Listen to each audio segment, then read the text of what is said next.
Woohoo! Are you excited to travel? Huh? You gonna meet Kuya? Yes? Yes! It's gonna be a long travel muna mo. Well. Here we come back. We're in Dubai Airport. Welcome to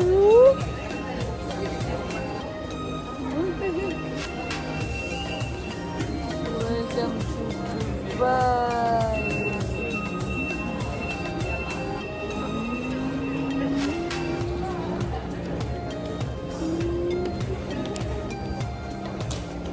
So ayan guys, dito na kami ng airport ng Dubai.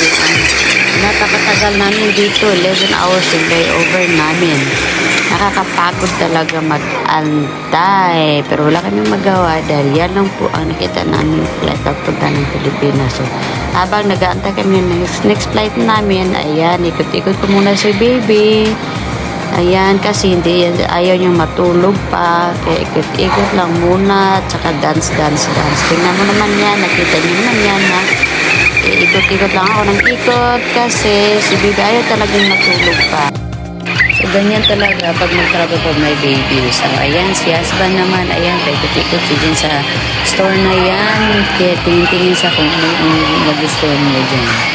So, habang may husband nag-ikot-ikot dyan, dala-dala yung mga bag, ayan, para mawala yung pagod niya sa travel. Kasi antok na yung asawa ko, kaya kailangan niya munang mag-ikot-ikot.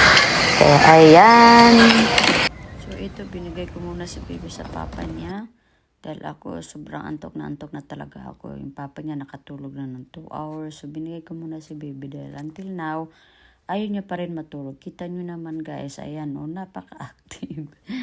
It's been 5 hours waiting in the airport. He's still not sleeping. I think he's so excited to go to Philippines. So, ayan, kinuha na siya ng papa niya.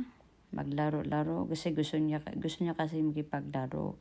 Kaya ayan, ayaw niyang matulog. Kaya binigay ko muna sa papa niya. Siya muna magbantay. Inaway ko na yan kasi sabi ko, bakit ka natutulog? Ako nga wala akong tulog. As you can see guys, tingnan mo yung mga paa ng yung anak ko. O, tingnan mo, di ba? Parang gusto niya mag-swimming na yata. So, napaka-excited niya. Guys, ganap na naman kami ng mga restaurant na makainan namin. Kaya yan, ikot-ikot na naman. At napakalaking airport pala itong Dubai. Kaya ayan, takbo ako ng takbo.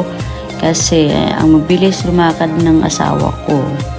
So, ayan, asawa ko mukhang galit yata siya sa akin kasi ginising ko yan, pinabantay pa baby. Ganun talaga dapat tulungan kayo pag nag-travel kayo na may baby, diba?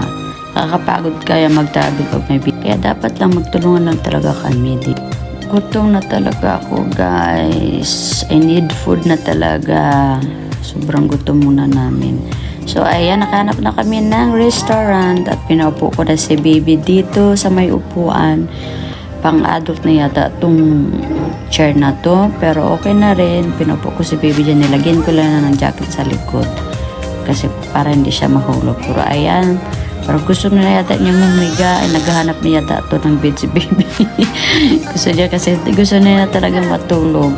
As you can see naman, no, sobrang pagod na, pero napaka-active pa rin. Sobrang saya-saya ni baby. Napaka-excited niya ng umuwi sa Pilipinas.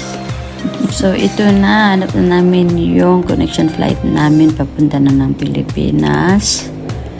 Ayan, ikot-ikot na naman ulit. Grabe talaga. Napakalaki ng airport na to. At ang daan. Ito, karga ko na si baby kasi ready na kami pa next flight namin papunta ng Pilipinas. Super excited na kami. Makita ko yung family ko, lalo na sa anak ko. So, ayan. Sa wakas, dito na po kami sa airplane ng Emirates papunta ng Manila. So, ayan. So, bye-bye guys. See you for the next video. Bye. Thank you for watching.